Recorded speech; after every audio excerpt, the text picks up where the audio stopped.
Hi there, it's Carl again. Just responding to a really interesting and good question from one of my viewers, asking about his Syriu, Acer, thinking, and quite correctly, that it will tolerate full sun, and perhaps not really understanding why it doesn't. So I just wanted to show you here.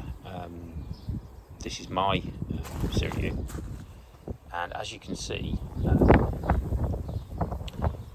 this is in full sun. So literally, when that comes around the conservatory there, this is on full sun all day, and you'll see that where it's mostly exposed to sun, the leaves have gone gently sort of red, but there's no particular sign of damage. It's end of June here in the UK, heading into July, but the tree's really happy.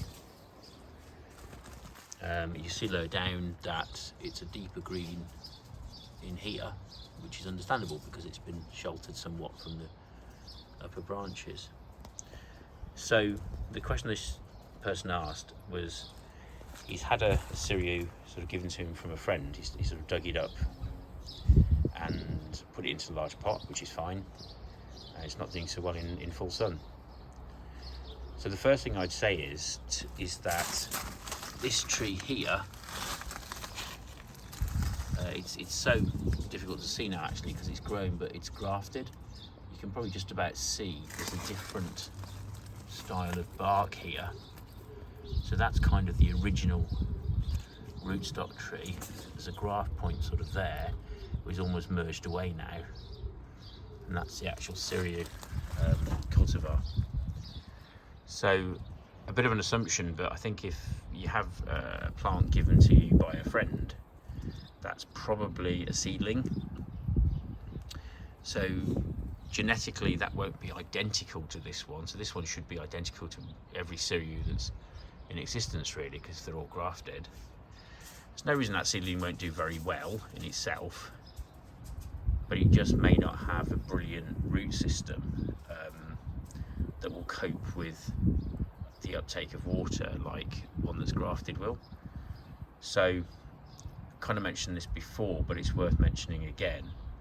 Grafted trees are stronger and the top part's genetically identical, and this might mean, not exclusively, but it might mean that the tree does better over time. Exceptions to that are things like Adaptable, which just means purple Acer. So those are generally seedlings and they're fine at that. So that's the mongrel, the wolf almost, should we say, sorry, of the Acer world, and it's inherently strong. That's the sort of thing that you use as rootstock because the root system's excellent. So there's Oscar, he just wants to get let in. Hi Oscar, let's let him back in the house. So that's one aspect. If you use a seedling, lovely, it might do really well, it might not, but it can be a factor. So as examples, you see the Sangakaki, it's also renowned to be great in full sun, and it gets a red tan. It sort of adapts to it by going red and having a bit less chlorophyll like in the middle. So again, these trees are quite adaptable.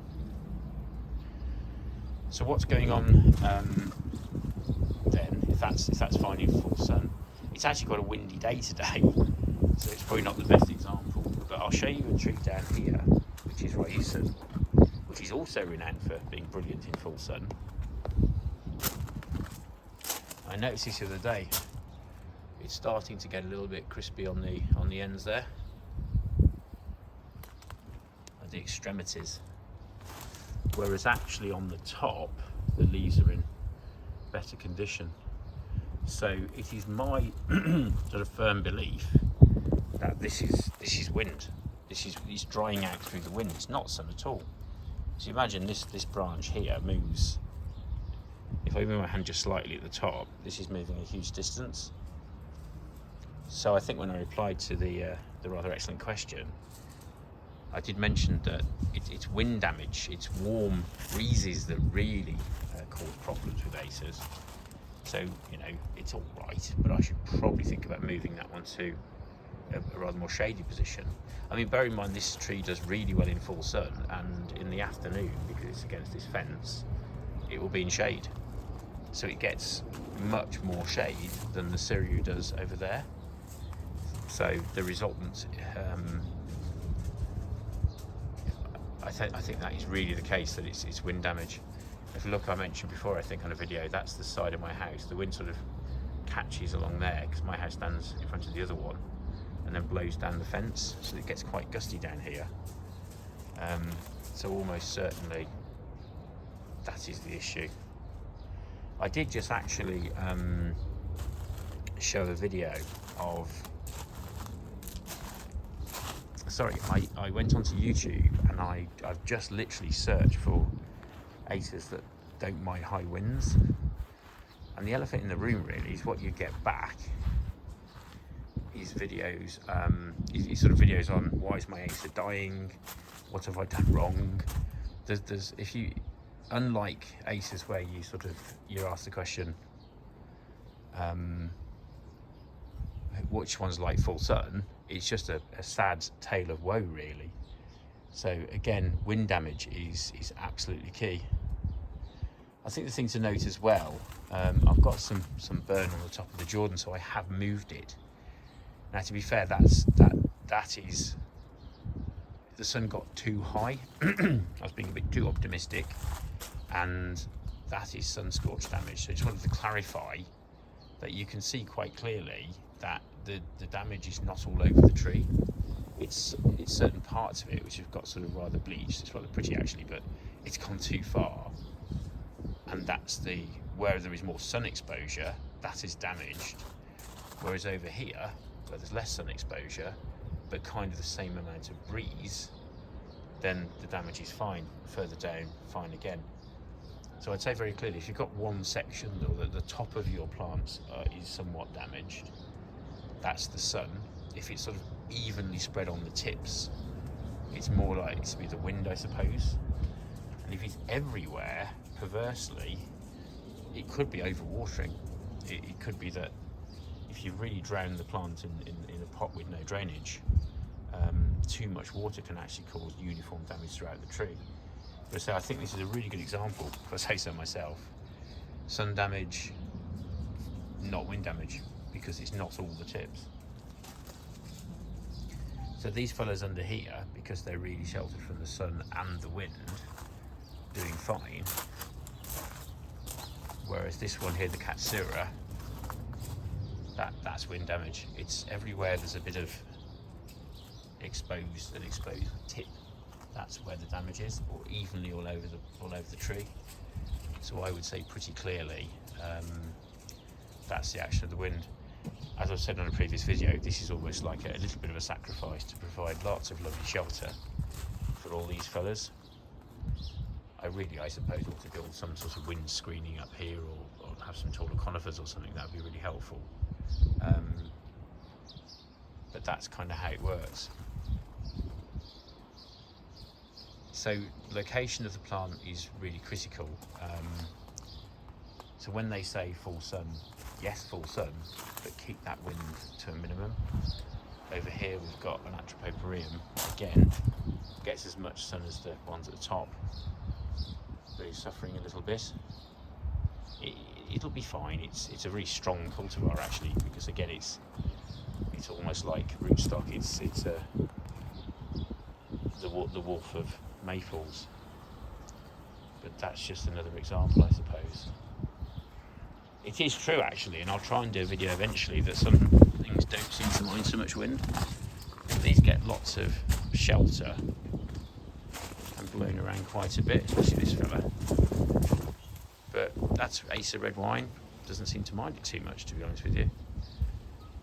But just to recap, it's really difficult to find examples of wind-loving Acers. The two just doesn't go together really. So I suppose in summary, good drainage pot, because that can actually cause wind damage. Get them in a non-windy location, that's really important. Use a proper grafted kit tree where you can, for a much better rootstock. and then things will go well. There's actually a neighbour Shadara here as well. Very similar story. You can clearly see that I would say that is sun damage. It's quite sheltered down here. It's very well sheltered. And again, it's not particularly on a lot of the plant, but literally a little bit on the top. Now this is renowned for being sun tolerant, so that's okay. It's not going to kill it by any long stretch of the imagination. And it may be. It just needs to get a little bit hardier as time goes on. So once again, thanks for a really good question. It kind of prompts me to address certain issues, but you know, in a nutshell, in summary, Suyu absolutely fine in full sun. It really is. In fact, these things grow really fast, so in time that will probably grow a couple of feet a year. I can probably put stuff underneath it and use it as a shading one, which would be great.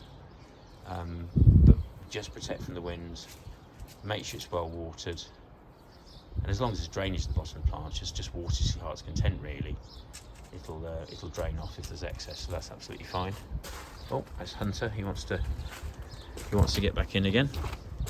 There we go, son.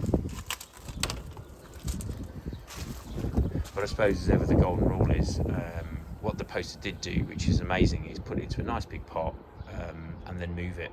You know, he wasn't happy where it was, so definitely he followed, or she followed, the golden rule and put the plant where it wanted to be.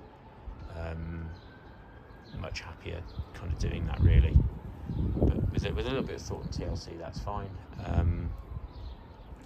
Okay, hope you enjoyed that. Please, you know, like and subscribe if you'd like to, and keep questions coming. If you've got a specific question about a specific tree or plant or something, I can do a bit of a feature on that. I'm just doing this on my phone. There's nothing too fancy going on here. But if there's a cultivar you're really interested in, maybe then we can focus in on that.